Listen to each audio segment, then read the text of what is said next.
Hello everyone. We're going to talk about once you complete your first block and you have it done, and we have the 2 stitch markers in that we instructed in the first block, how we're going to work our increase. So this was the first block. Now for entrelac, what we're going to do is we're going to add a block over here and a block up here. And my swatch is backwards. And it's because the camera twists everything. Hi Shirley. So, since the camera twists everything, hi Melinda. Hi Erica. What I've done is these 2 purple stitch markers, those are the stitch markers that I told you guys to put in. This one is in the back bump of the cast on row, and this is in our chain 1 space. And I wanted to make it so that everybody could see what's going on, so I tried to use the bright green stitch markers, so hopefully all of this will work out and show on camera. Now, so, hi Robin. So this is the back bump. This is our first row, second row, third row, fourth row, fifth row, and so on up to the 11th. Now when you look at it, you can see I have the V. Now where I have my stitch marker for the chain 1 space, there's a, and I know this is going to be super hard to see, but these 2 threads right here make a V, and that's pretty much where this stitch marker is. And that is the bind off row, and that's why I wanted you guys to put a stitch marker here. Because these big V's that are on the side here, these 2 strands, that's the last row, and then this was our chain 1 space, so you're going to know this is your bind off row. Because I see a lot of people do entrelac and the bottom join isn't as clean, and then when they get to the top they've done the amount of rows that they think they should have done and it doesn't turn out right. So, I know, like I said, this is going to be a little bit difficult going live and showing you this, but where this stitch marker is in the back of our project, in that back bump, now, where this back bump is, what you're going to do is you're going to get your next color yarn if you're doing separate colors. And we've done our coloring sheets and we know what color we're going to use. So, what you're going to do is you're going to get your next color of yarn, and let's see, here's my next color. You're going to get your tail and pull a little bit out. Now, this is going to be a little confusing. So, hi Pamela. What you're going to do is you're going to look at your project, and since everything's backwards here, this is my, that was upside down. This is my back bump.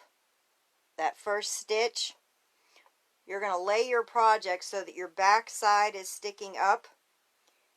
So what you're going to do is, this is the back bump, this is the back of the work. You're going to have this part towards you, and this is the 1 stitch that we skipped. We did the chain 1.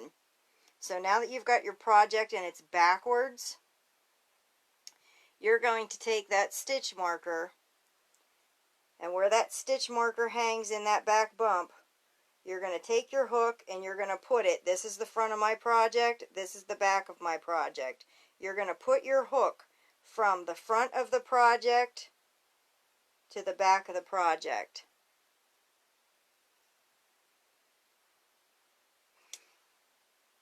So that you can see that. Now when you pull your hook out, you're going to see this made it bigger. This is so we can see it.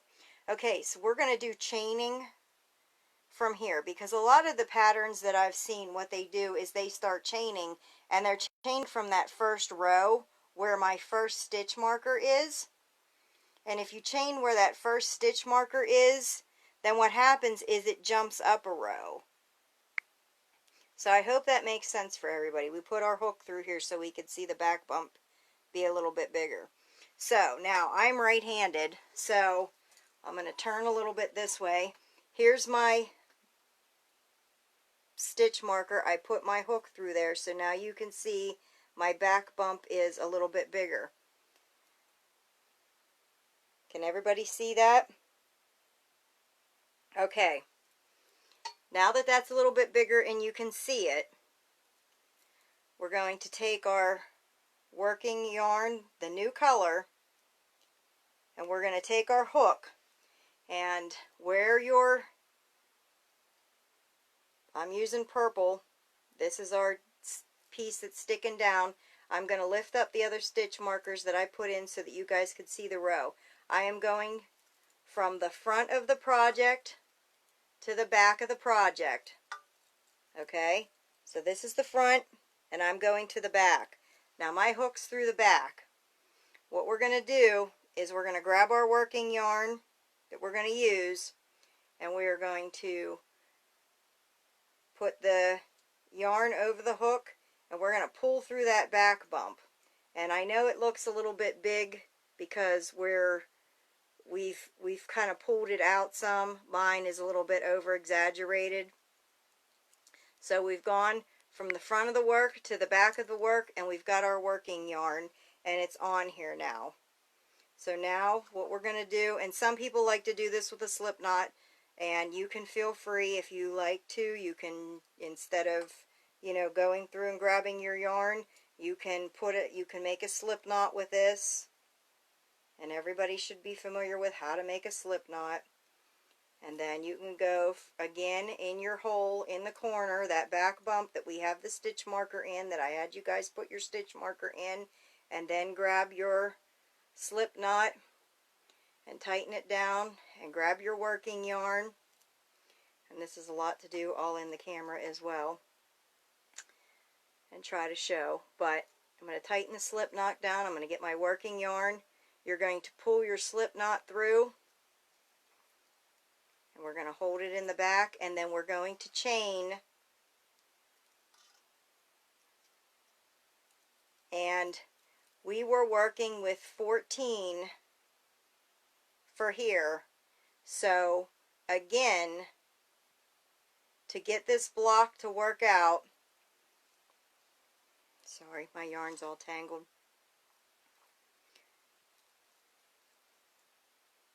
We are going to chain 13 and then have one on the hook, which is going to give us 14. So you're going to chain 13. Wait a minute.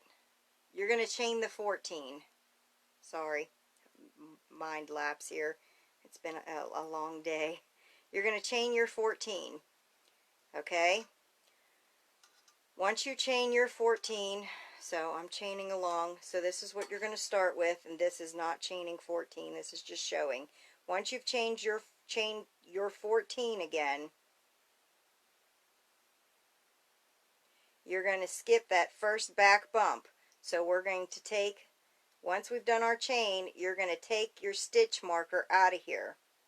You're going to put your stitch marker in the back bump of the first stitch from the hook, this little back bump. We're going to take the stitch marker out, and since I am not taking mine out because I cannot see to do it backwards, you're going to put your stitch marker in to the first bump like we did for our sample or for our first block. Let me get my project all turned around here. Now you're going to skip that back bump, the first one, and you're going to pull your stitch marker to the back, just like we did with this one. Then you're going to cast on, and you will have 14 on your hook.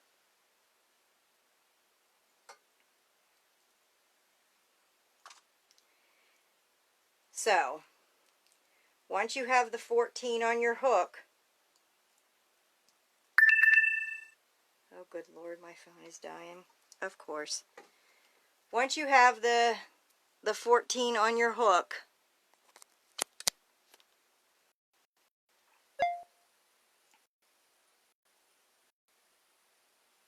and you've cast all your back bumps on, and for the sake of time, I'm just going to cast this on.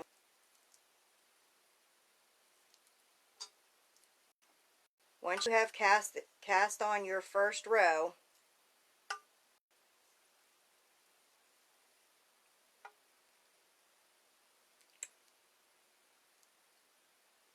you're going to cast on into our first row, which, goodness gracious, this is hard doing it backwards. This one here, I have my stitch marker. This is my first row. I'm going to cast on into that stitch marker.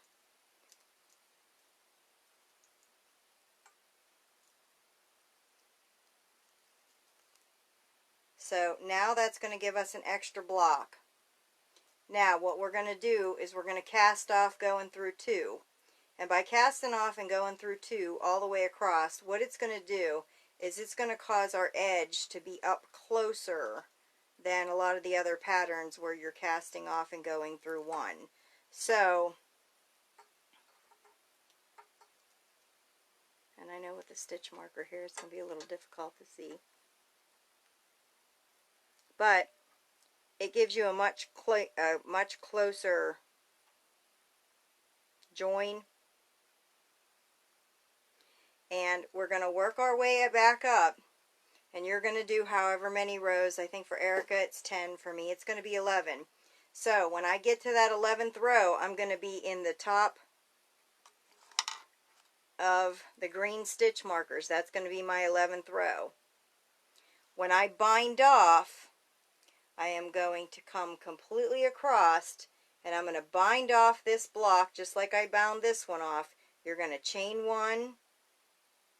You're going to put your stitch marker in, and you're going to bind off. And when you do, you're going to connect to here. This will be your last stitch to bind off. When you bind off this stitch, that's going to be the first stitch of this.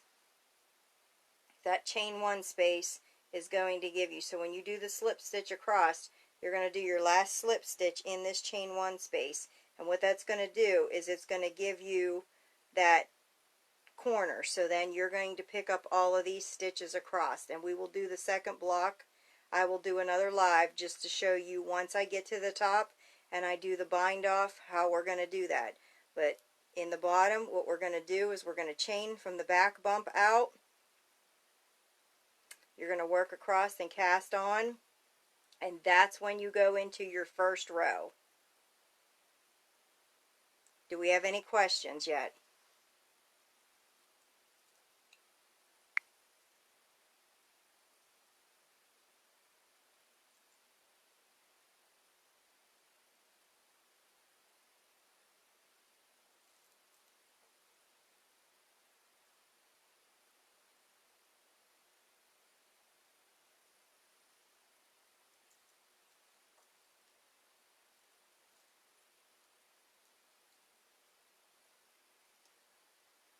Everyone's following along so far?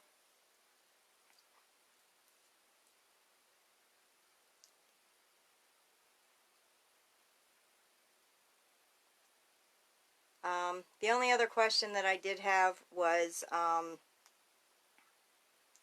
one of the girls that did this. Since in the beginning here we chain 14 and you skip the first bump, so that gives you 13 loops on your hook. It's going to be the same here. So when you chain 14, you're going to skip that 1 and you're going to have the loop on your hook. So when you go across, you're going to have the 14, and this one's going to be like the 15th one because you're picking up the first stitch of the next row. And when you cast that off, that's going to count. You're going to cast off the last stitch of this color and the first stitch of this color. So, like I said, that's going to give you a tighter join. And when you do this, make sure you put your stitch marker in the first, in that back bump, like we did for the first block. After I get up to the top of this block and I get ready to do the bind off row, then I will come in here and I will post that for you guys. to explain that and how to start the next block. So if we have no more questions, I'm going to pop out of here and work this block up, and I'll see you guys either this evening or first thing tomorrow. My roofers just left, so that was the delay in the video. I can't have you guys listening to pounding in the background.